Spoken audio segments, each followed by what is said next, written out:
Anggota Komisi 3 DPR RI, Nazarudin Dekam, melakukan kunjungan ke Lembaga Permasyarakatan kelas 2B Lok Sukun, Kabupaten Aceh Utara. Dalam kunjungan bersama rombongan tersebut, disambut langsung oleh Kepala Lapas Lok Sukun, Yusnaidi. Pada kesempatan itu, dirinya juga bertemu dengan Isma, wanita berusia 33 tahun asal Gampung Lok Puo, Kecamatan Sunudon, Kabupaten Aceh Utara yang dipenjara bersama bayinya. Kunjungan tersebut juga dalam rangka kemanusiaan setelah mengetahui kabar ada masyarakat Aceh di penjara bersama bayi.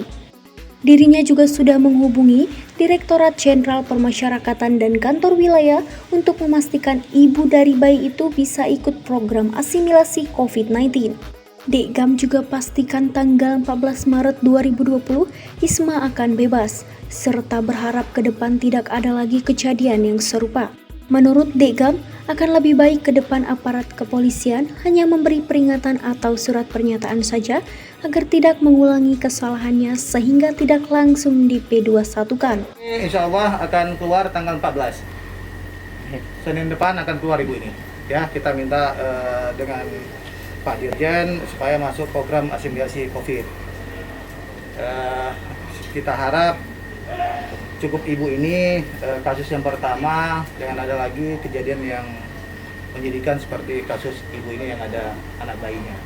Nah, sebenarnya masalahnya bisa diselesaikan secara gampang kemarin itu. Nah, tapi kenapa tidak ada mediasinya baik di kepolisian maupun di